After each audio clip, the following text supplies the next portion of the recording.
everyone, this is Kshitij from Easy Commerce. So, last week, this news actually caught our attention. It was about an Hermes store in China that reopened recently after the COVID 19 pandemic and clocked around $2.7 million on a weekend. The luxury market in India is supposed to grow at around 10 to 15% till 2022 by some estimates, which is more than double the global average. That led us to ask the question, how will the Indian luxury goods sector react to the coronavirus pandemic and the aftermath of it all? So we decided to have a word with Mr. Jainesh Shah. Jainesh handles e-commerce as a senior manager at one of India's leading luxury brands importers. Currently, I'm working with a distributor who is one of the largest distributors into international fragrances, beauty, and lifestyle accessory business. And I'm leading the e-commerce vertical for them. What problems are faced by your sector as a whole, okay, in terms of peers or your competition during the lockdown period? So, see, majorly for all international brands, okay, the primary channels in India are three. One is your departmental stores, right? Shopper Stop, Lifestyle, Nykaa. The other being e-commerce partners like Myntra, Nykaa, Amazon, Flipkart, and the third being the standalone beauty stores or standalone boutique perfumery stores, like let's say Olfactive or the Collectives and all of that. Right. Right? Since everyone is complying with the government directive right now, 99% of our business, if not 100%, is not there. And it's the case across industries. So whether it is competition, whether it is peers, whether it is us, the business right now is substantially zero. The main question right now is how will the luxury market react post the lockdown opens up and who stands to be the potential winner? I think if I look at three primary channels of our business, I think e-commerce will be the one who will take the first mover advantage. Because if you would know, government will release e-commerce operations faster than any other channels right now. And to prove this, government already indicated on 20th of April during the lockdown 2.0 that they can supply all products. However, they rolled it back on 19th of April. Now, this leads us to another question. What about the brick and mortar stores? We think in the offline channels, the business will only normalize by Diwali. Okay. Why we say this is that government will lift the restrictions on the mall, will be one of the last resort of lockdown or the last phase of lockdown, complete lockdown Understood. coming up. Understood. And that too also with directives of maintaining social distancing. So Okay. if this is the way government is going to react, correct, and that's what has been the reaction in China, then you are seeing a footfall of 50% Or less. down from day one. Now it seems that e-commerce stands to benefit from all of these global upsets. But it is not really easy to reap benefits from e-commerce unless and until you are actually poised to take advantage of such a situation. So let's ask Jainesh, how have they been prepared for such a situation all along? Kshitish, e-commerce was always a important vertical for us for some time now. Okay. Correct. Primary reason why e-commerce was very important for us was the reach that e-commerce gave us. Correct. Okay.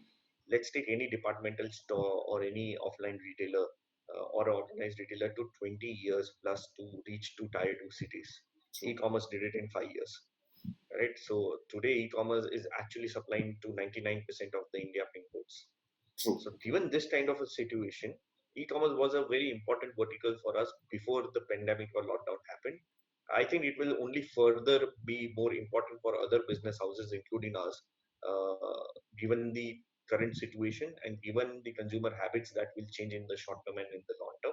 So, what would be the short term and the long term effects on e commerce as a whole, or even for the luxury market for that matter?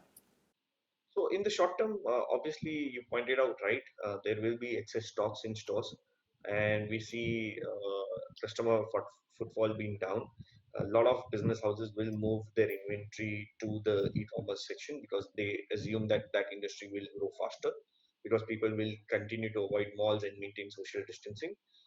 But in the long term, I think this is going to change the way business houses look at e-commerce. Correct.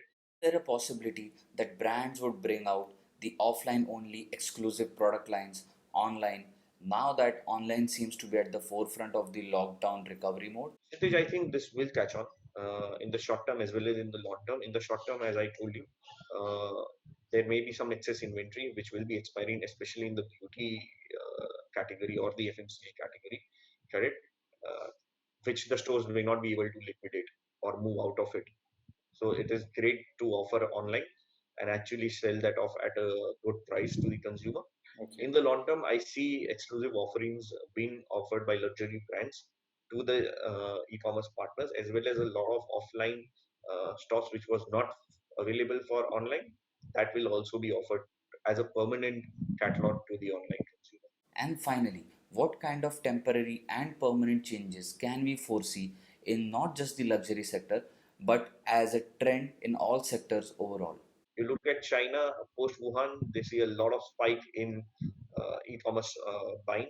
That also happened in SARS. So Right. yes, as a permanent change, I see consumer trends moving towards online buying for their day-to-day essentials and grocery essentials, and as well as luxury, perfumery, beauty, and accessories buying.